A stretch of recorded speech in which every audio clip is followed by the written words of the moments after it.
General Krell here, and this is the Origami in Space podcast. And here are your hosts, Bitil and Rice. Hello? Today we are going to talk about the last in the, I guess we'll call it, Palpatine kidnapping arc episode, Crisis on Naboo. Hey, you said Palpatine's name right. Yeah, I tried to notice how I was very deliberate in doing it. Yay. And so, Nice. go on with a general summary of this episode. This episode, Bane and everyone do things, and Anakin whines. The end. and then there's a random Dooku fight at the end. Just like, why? I don't know why. It didn't need to be there. It was just so I random. know, and the major themes I've seen this episode are planning and betrayal, most of it which is Polly's doing, and reuse of ideas, which includes episode 3 similarities and other references. Episode 5 similarities. Well, there was one. Mm-hmm. And Dooku's like in the room, he rises up, and there's like Vader's. It's like the Episode meal on Cloud City. Yeah. Yeah, it was like that. I was like half expecting Dooku to say, "We would be honored if you would join us." Well, you got the Magna Guard, so it would have been awesome, but he didn't. And then Anakin was fighting furniture. I know. That was just so odd. Maybe that's where Darth Vader got the idea of throwing like furniture at Luke from. I don't know. In episode, It's just I the don't know. continuing references to itself. How it keeps on referencing and referencing.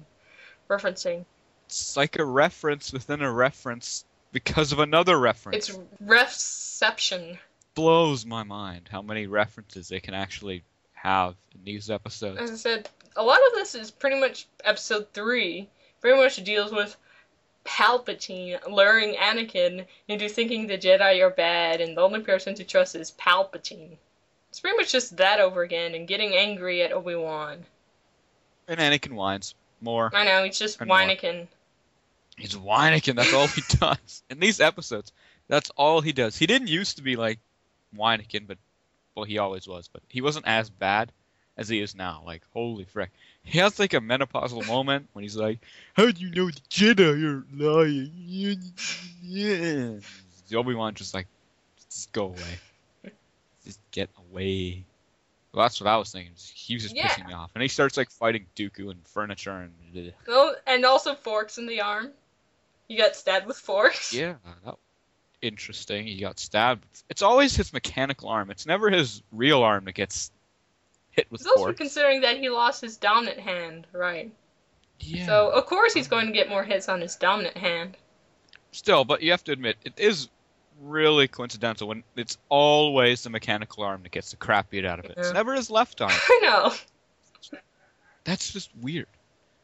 It just blows my mind. But one thing I did like about the episode were those shadow hologram thingies. Yeah, they were pretty neat, but I wondered why. Why were they blinking all the time, but yet no one noticed it and found them? Yeah, exactly. It was just like I was wondering at the whole time. Like Bane's sitting there in front of everyone. He starts like blinking. Like, didn't anyone notice that? I don't know, like, maybe this was just intended for the audience, but it just looked really stupid. It really just stands out one of those stupid moments that Of being go away. really hammy, unnecessary. And it just kept happening. Like in the beginning, when they first step into the holograms, that I could expect it course. to blink for a few seconds. But not like continuously throughout the episode. Like, what the frick? Blink, blink, blinky, blinky, blink. It blows my mind how they could do Oh that. yeah, and that reminds me, for that moment when Twaze switched into Palpatine, Palpy was a girl for a moment.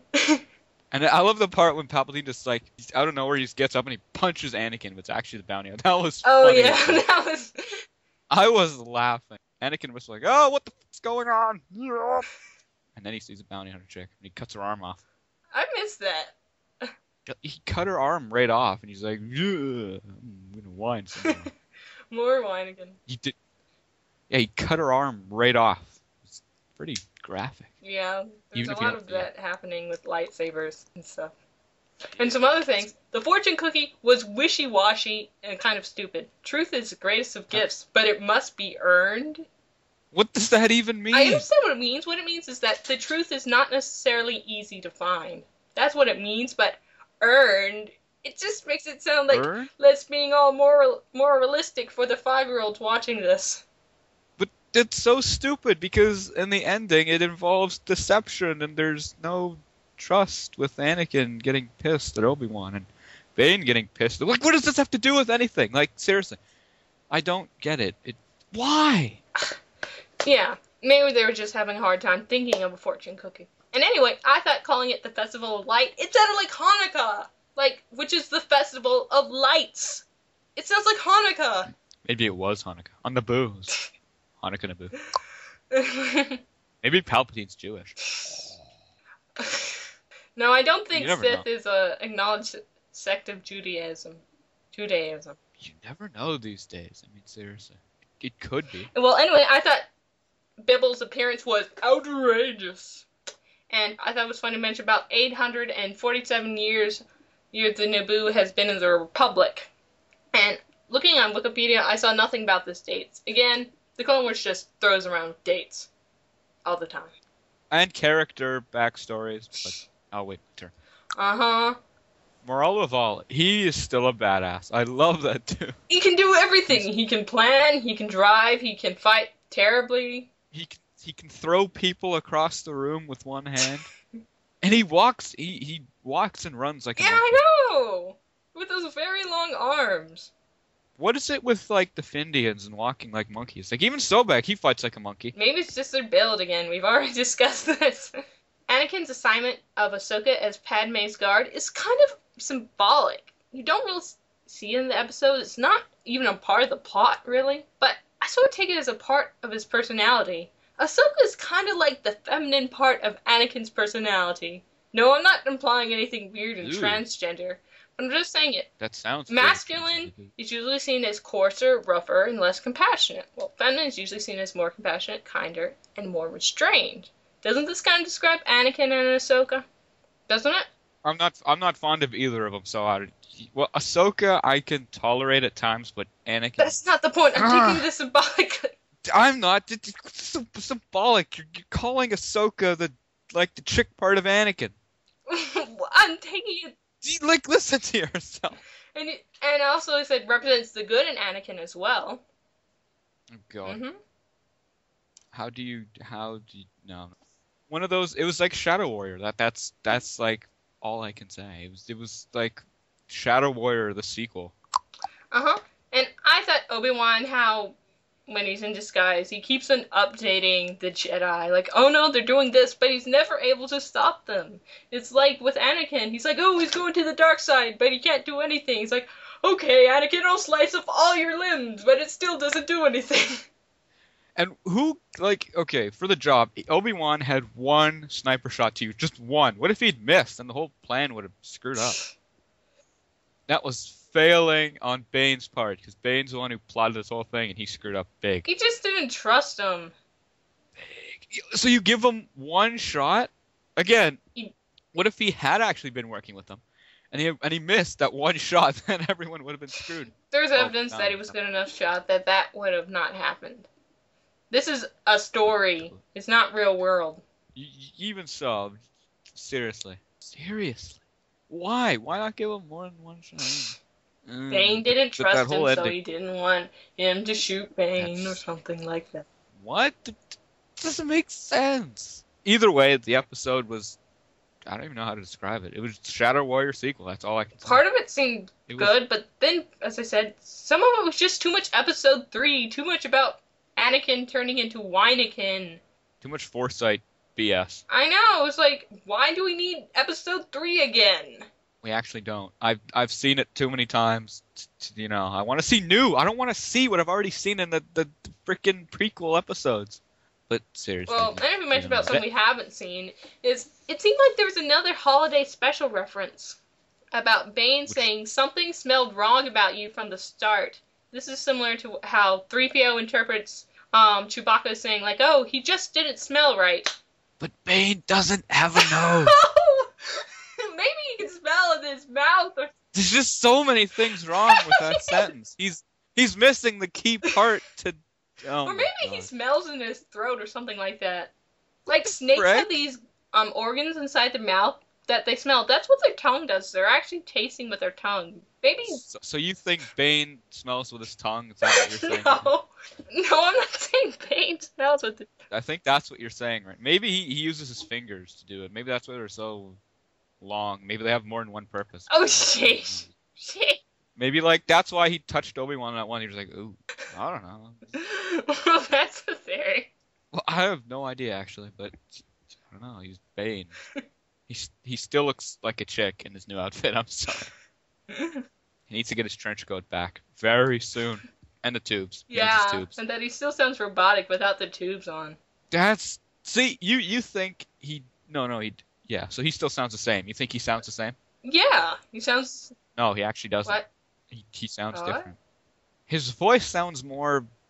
I don't even know what, like, higher pitched? Like, before it was kind of low and robotic, but it still sounds robotic. Just sounds a bit higher in tone. I don't know why. Higher. He's like... Before he was like... Now he's like... He doesn't seem right. I don't know. Maybe it's just me. Well, he's Bane, so he's odd anyway, so I guess it works. Oh, and another thing. About the Parwan was making the silliest noises when fighting. Like, Yeah, I dying know. squid! Dying squid was like...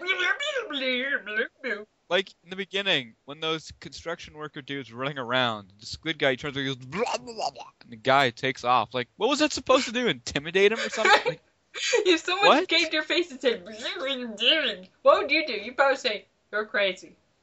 I'd get the hell out of there. Maybe it's like a mating call or... Oh my god. You never know. I mean, he is a squid, and maybe he had other things than killing on his mind. And I thought it was funny, in the same part when they're taking out all these guards, one of them says, be quiet. Instead, they all say their one unique thing, like, to distract them. It's just sort of cliched. Yeah, Embo he was badass. Taking him out with his hat, and he kicked the other one in the face. But then he gets captured. But he doesn't He die. didn't do anything, which is a good thing, but he didn't do anything in this episode, which kind of annoyed me. I thought he was guy going with to a hat. Well, you don't even know if he killed. He probably just Yeah. knocked him out.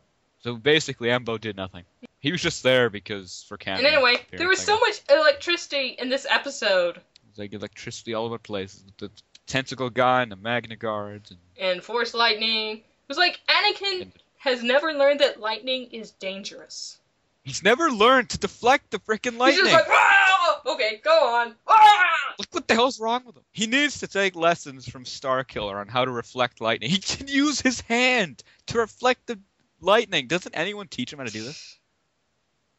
Idiot Jedi.